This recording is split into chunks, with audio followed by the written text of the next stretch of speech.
when people ask me, what is Hopi about? And it's kind of difficult to explain it because Hopi really is a way of life. In the Hopi way, we talk about when we first came here and that we made a covenant with the person who was living here. His name is Masa. We asked him if we could stay here with him, and of course he said, yes, you can stay here with me, but this is all I have.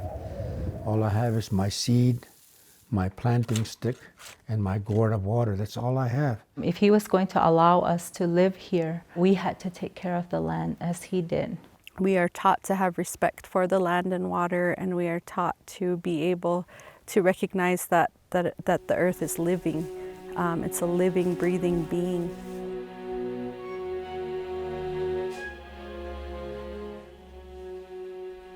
My great-grandfather, Herman Lewis, he was a Katsin Mongwe, that's a Kachina chief at First Mesa at Walpi.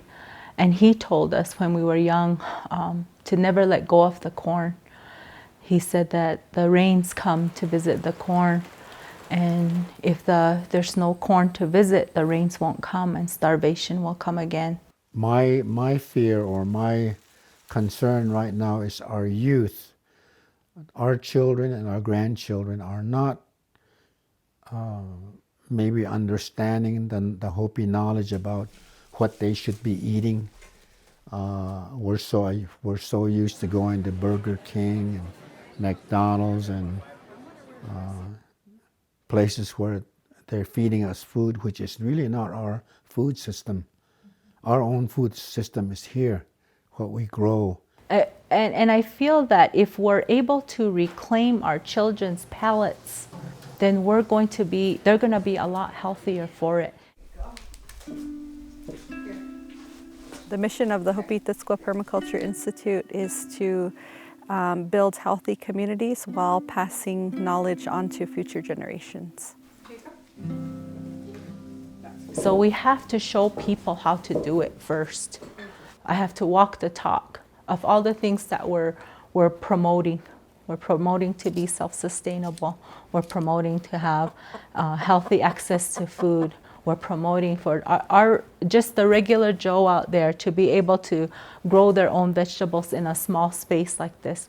Me being a single mother, raising 6 kids, I can do this. And if I can do this and people can see me doing this, then we can get more buy-in from the community that programs like this work.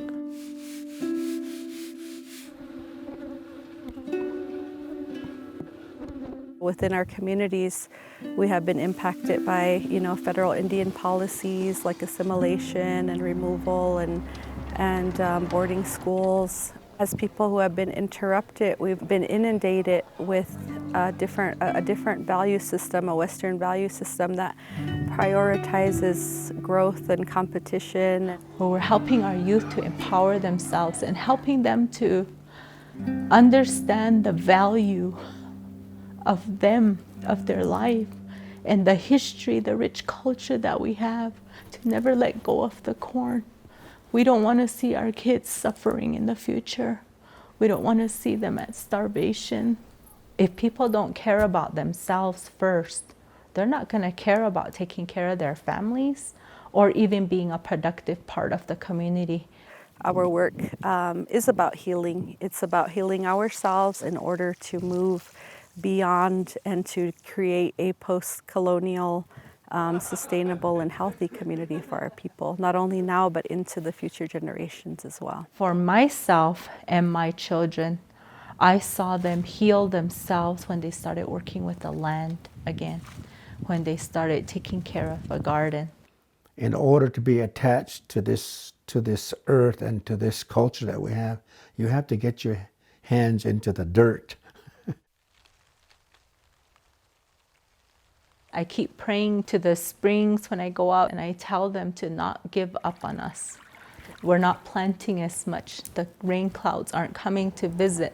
I feel that my grandfather's saying is starting to come true, but I'm telling myself, no, it's not going to come true. We're not going to have starvation. These youth are going to learn how to grow their own food. They're going to learn to stand on their own 2 feet. They're never going to let go of the corn. And we have a responsibility as stewards of this land to keep the land clean so that the earth can breathe and so that the wild plants can grow and the animals that live there in that environment can come back. Insects. Maybe the bumblebees will come back then at some point.